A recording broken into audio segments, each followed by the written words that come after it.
ये मत सोचो कि ये जवानी को क्या गवा रहा है। ये मत सोचो कि ये जवानी को क्या गवा रहा है, क्योंकि मंजिल भी तुम्हारी है और ये सफर भी तुम्हारा है। नमस्कार दोस्तों, स्वागत आप सभी का आपके अपने चैनल बेसिक नॉलेज में। दोस्तों आज हम लोग 40 बहुत ही महत्वपूर्ण सवाल करने वाले हैं। इसमें आप लोग का 10 सवाल आप लोग का रहेगा हिस्ट्री से, 10 भूगोल से, 10 राजनीति शास्त्र से और 10 आप लोग रहेगा अर्थशास्त्र से। चलिए सभी को देखते हैं फटाफट से। आप लोग कल के एग्जाम के लिए बहुत सारा महत्वपूर्ण प्रश्न है और इससे पहले जितने सारे वीडियोस अपलोड किए हैं सभी को देख लेना और शेयर दबा के करना सभी दोस्तों को। जी हाँ दोस्तों, हर एक ग्रुप में शेयर करने तक सभी को अच्छा वीडियोस मिल सके और पढ़ाई अच्छे से कर पाए। चलिए इस वीडियो को शुरू करते देखते हैं किस किस प्रकार के सवाल है और आपको कितना आता है, कमेंट में जरूर बोलिएगा। चलिए शुरू करते इस वीडियो को।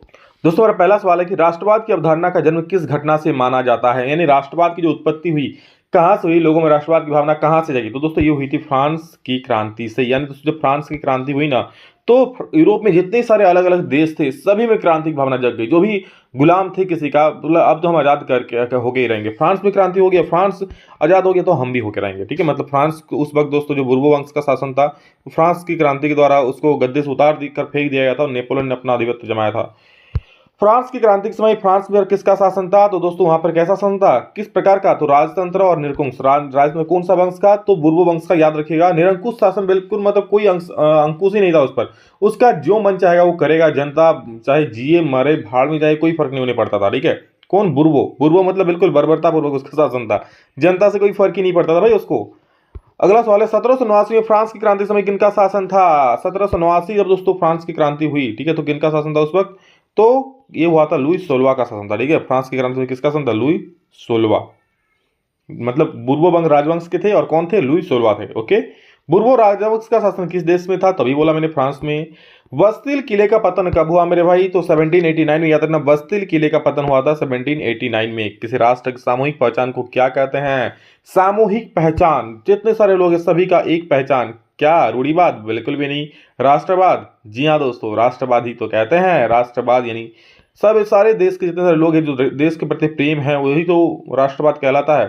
ठीक है, राष्ट्रवाद में एक निश्चित भौगोलिक क्षेत्र में रहने वाली जनता इनमें से किनके द्वारा जुड़ी होती है, समान संस्कृति, समान इतिहास और धार्मिक मान्यताएं, भाषा और लोक परंपरा। राष्ट्रवाद में एक निश्चित भौगोलिक क्षेत्र मतलब एक निश्चित एरिया में रहने वाले लोग बिल्कुल समान संस्कृति के भी रहते हैं, समान इतिहास और धार्मिक मान्यताएं भी समान होगा और भाषा और लोक परंपरा समान। जब समान क्षेत्र में रहेगा भाई साहब तो समान भाषा वाला ही रहेंगे ना, समान पूजा करने वाला ही लोग रहेगा समान क्षेत्र में।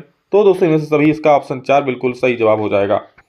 अगला सवाल है फ्रांस में नेपोलियन संहिता किस वर्ष लागू की गई। फ्रांस में दोस्तों नेपोलियन संहिता, नेपोलियन पता है कौन था, बहुत बड़ा सम्राट था फ्रांस का। ठीक है, एक महान सम्राट था, जो उन्हीं ने तो दोस्तों फ्रांस की क्रांति करवाई थी। और क्या हुआ था वहां पर, बुर्बो वंश के जो लुई 16 था उसको गद्दी से उतार दिया था और खुद का आधिपत्य स्थापित किया था। तो नेपोलियन संहिता दोस्तों किस वर्ष में लागू कराया था नेपोलियन ने, 1804 ईस्वी में। याद रखना 1804 में लागू नेपोलियन संहिता में क्या प्रावधान था, तो दोस्तों उनमें जन्म पर आधारित विशेषाधिकार की समाप्ति, कानून के समक्ष बराबरी था, संपत्ति के अधिकार को सुरक्षा। ठीक है, सारे चीज उस नेपोलियन संहिता में थे कि जन्म पर आधार पर जो विशेष अधिकार मिलता है, चलो ये इसका ये जन्म यहाँ पे हुआ तो इसको ये विशेष अधिकार मिल जाएगा। ठीक है, मतलब कुछ खास प्रकार का वर्ग था जिसको जन्म से ही अच्छी सुविधाएं मिलती थी, तो वो जो था वो उसको समाप्त कर दिया, सभी को बराबर कर दिया। ठीक है, मतलब कहीं भी आपका किसी जाति में किसी भी धर्म में किसी भी वहाँ जन्म हो आपको समान अधिकार मिलेगा।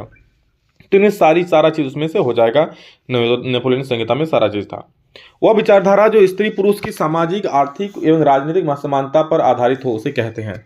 तो दोस्तों स्त्री पुरुष की सामाजिक, आर्थिक एवं राजनीतिक समानता पर आधारित मतलब सभी को समान बराबर मिलेगा। मतलब क्या, नारी को पुरुष के बराबर अधिकार मिले तो नारीवाद कहलाए, तो नारीवाद हो जाएगा ऑप्शन नंबर 1।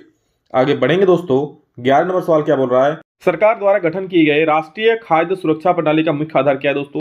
राष्ट्रीय खाद्य सुरक्षा प्रणाली का मुख्य आधार क्या है, तो इसका सही उत्तर दोस्तों हो जाएगा क्या, बफर स्टॉक और सार्वजनिक वितरण प्रणाली। राष्ट्रीय क्या बोला, राष्ट्रीय खाद्य सुरक्षा प्रणाली का मुख्य आधार मतलब राष्ट्रीय खाद्य सुरक्षा, तो बफर स्टॉक के द्वारा दोस्तों जो खाना जमा रखता है और सार्वजनिक वितरण वाली जो पीडीएस दुकानदार जो सामान देता है खाने का, दोनों ये राष्ट्रीय खाद्य सुरक्षा का आधार के अंतर्गत जाता है। ये 3 नंबर सही हो जाए, 1 और 2। नेक्स्ट क्वेश्चन है, जमीन के टुकड़े पर एक समय तक खेती करने के बाद दूसरी जमीन को साफ करके उस पर अपने परिवार के भरण पोषण के लिए की जाने वाली कृषि को क्या कहते हैं, तो दोस्तों इसको कर्तन दहन प्रणाली, कर्तन दहन कृषि भी कहीं कहीं बोलते हैं और कहीं कहीं झूम कृषि भी बोलते हैं। ऐसा याद ना कि घूम घूम के खेती करेगा तो झूम खेती कहलाएगा। जमीन के एक टुकड़े पर 1 साल खेती किया, अगला साल ये अनउपजाऊ हो गया। अब एक ही जगह पर जब लगातार खेती करोगे ना तो वो अब ज़्यादा उपजाऊ नहीं रहेंगे, तो क्या वो ज़मीन को छोड़ देगा कुछ साल, मतलब कुछ दिन तक यहाँ खेती करेगा। ये ज़मीन में खेती कर लिया अच्छे से, फिर यहाँ करेगा, फिर इस ज़मीन में कर लिया, तब तक ये ज़मीन उपजाऊ हो गया होगा, फिर इस पे कर लेगा। तो इस तरह से बदल बदल के खेती करता था। तो ये होता है घूम घूम के खेती करेगा, झूम खेती कहलाएगा। रेशम उत्पाद के लिए रेशम के कीड़ों को पालन क्या कहा जाता है, तो ये सेरीकल्चर होता है। ठीक है, रेशम से सेरी याद रखेगा, सेरी थेरी। किस फसल को सुनहरा रेशा कहा जाता है, तो जूट जो होता है ना मेरे भाई, उसे सुनहरा रेशा बोलते हैं। भूमि के छोटे टुकड़ों पर पारंपरिक कृषि औजारों से परिवार के श्रम की मदद से की जाने वाली कृषि को क्या कहते हैं, तो परिवार की मदद से जो कृषि कहते हैं उन्हें जीवन के निर्वाह के लिए की जाती है, सिर्फ अपना पेट पालने के लिए जाता है। हाँ भाई, हमको चलो बाजार जाना नहीं पड़ेगा, सब्जी मार्केट हटिया जाना नहीं पड़ेगा, मैं अपने घर अपना खाना खुद कर लूंगा, ठीक है, अपना सब्जी खुद उगा लूंगा, तो उसे बोलते हैं जीवन निर्वाह कृषि, यानी प्रारंभिक जीवन निर्वाह कृषि। ऑप्शन नंबर 1 सही हो जाएगा। नेक्स्ट, उत्तर पूर्वी राज्यों असम, मेघालय, मिजोरम और नागालैंड में कर्तन दहन खेती को क्या कहा जाता है, तो दोस्तों ये हो जाएगा आप लोग का झूम। क्या हो जाएगा, झूम। उत्तर पूर्वी राज्यों असम, मेघालय, मिजोरम और नागालैंड में कर्तन दहन खेती को क्या कहता है, झूम खेती कहा जाता है। यानी 16 का जो होगा 3 बिल्कुल सही उत्तर हो जाएगा। दोस्तों हमारा अगला सवाल है कि इनमें से कौन विश्व का सबसे बड़ा चावल उत्पादक देश है, तो याद रखिए दोस्तों, यहाँ पर देखिए क्या क्या, ब्राजील, रूस, भारत, यूक्रेन। तो सबसे बड़ा यहाँ पर ये दोस्तों नहीं होगा, सब यहाँ पर ऑप्शन थोड़ी गलत दी हुई, याद रखना, आप लोगों मैं बता दे रहा हूँ।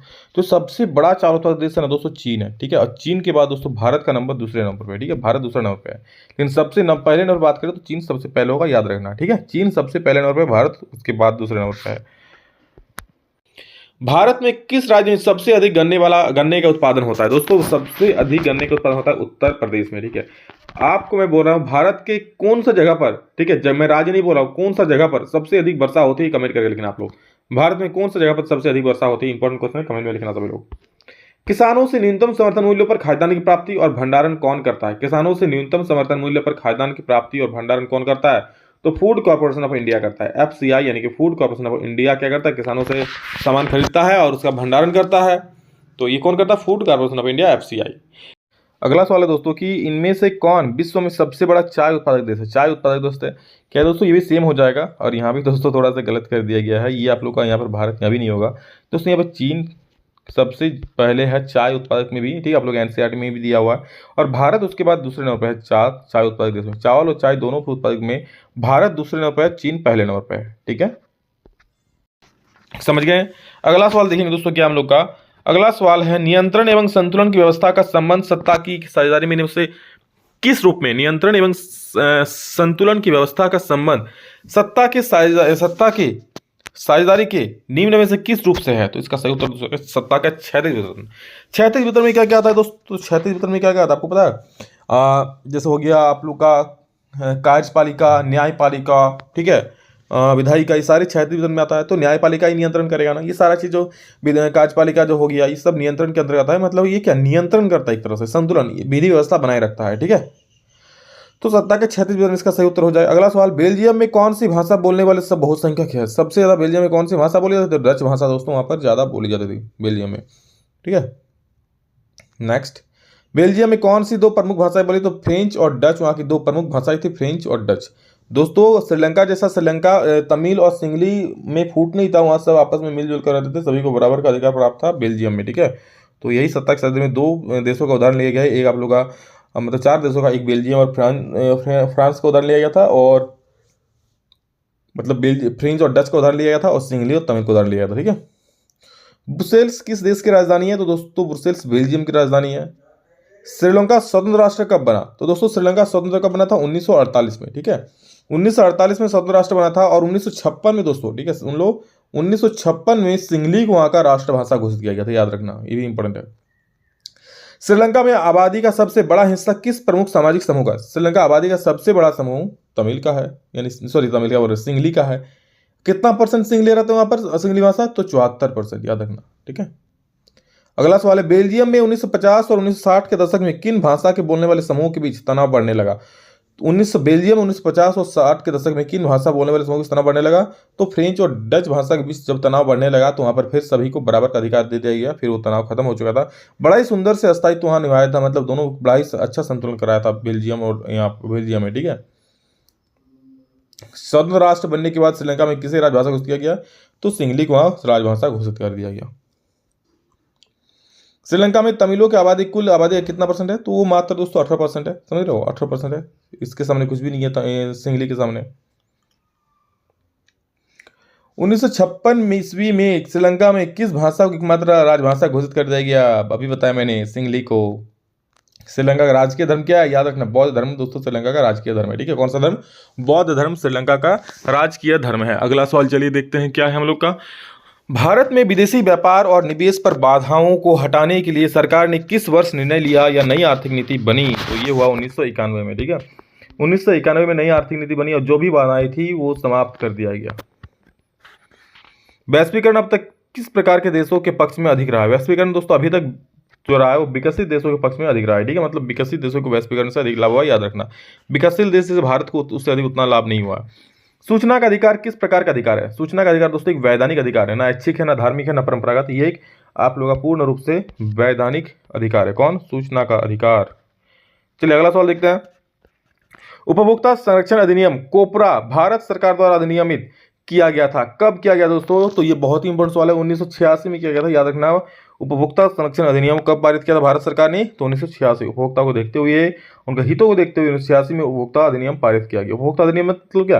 पहले मनमानी चीजों में दाम लगता था, कोई दाम कुछ भी रहा है तो उस सब चीज को देखने के लिए कि चलो कोई मनमानी दाम तो नहीं ले रहा है, तो तब उपभोक्ता अधिनियम कोपरा पारित किया गया। शहद खरीदते समय हमें कौन सा निशान देखना चाहिए? तो दोस्तों याद रखिए, शहद खरीदते समय हमें एग मार्क देखना चाहिए। क्या? Egg mark. दोस्तों एग मार्क ज्यादातर खाने की वस्तुओं पर देखा था। ठीक है, खाने की वस्तु पर एग मार्क लगा हुआ है नहीं, वो चीज ज्यादातर खाने की वस्तुओं पर देखा था। और ऐसा ही दोस्तों कोई भी सामान जब खरीदते हो, fridge, TV, AC, fan, bed वूड कुछ भी खरीदो, तो उस वक्त दोस्तों ऐसा ही देखा जाता है कि हाँ ऐसा मार्का है या नहीं। लेकिन खाने की वस्तु पर दोस्तों एग मार्क देखा जाता है। उपभोक्ता अधिकार दिवस कब मनाया जाता है? दोस्तों उपभोक्ता अधिकार दिवस 15 मार्च को मनाया जाता है, याद रखना। नेक्स्ट क्वेश्चन है, इनमें से कौन संगठित क्षेत्र में कार्यरत है?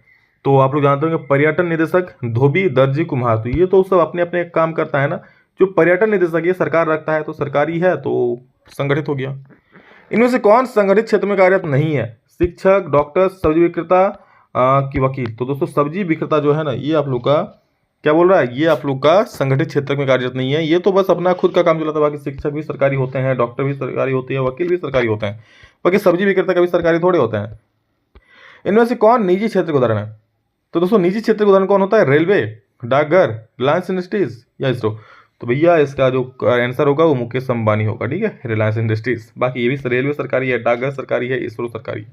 समझ गए हो? चलो बहुत बढ़िया। तो ये दोस्तों आप लोग 40 सवाल फटाफट से कर दो शेयर, क्योंकि यही क्वेश्चन आप लोग एग्जाम में मचाएगा बवाल। तो पढ़ लो यार, मौका है, बाकी सब धोखा है। और उठो जागो तब तक पढ़ते रहो जब तक कि आपको ना लगे हाँ चलो मैंने आज इनफ पढ़ लिया है। समझ रहे हो? कुछ किए बिना ही जय जयकार नहीं होती, और कोशिश करने वालों की कभी हार नहीं होती। Love you all, bye bye, take care, जय हिंद, वंदे मातरम।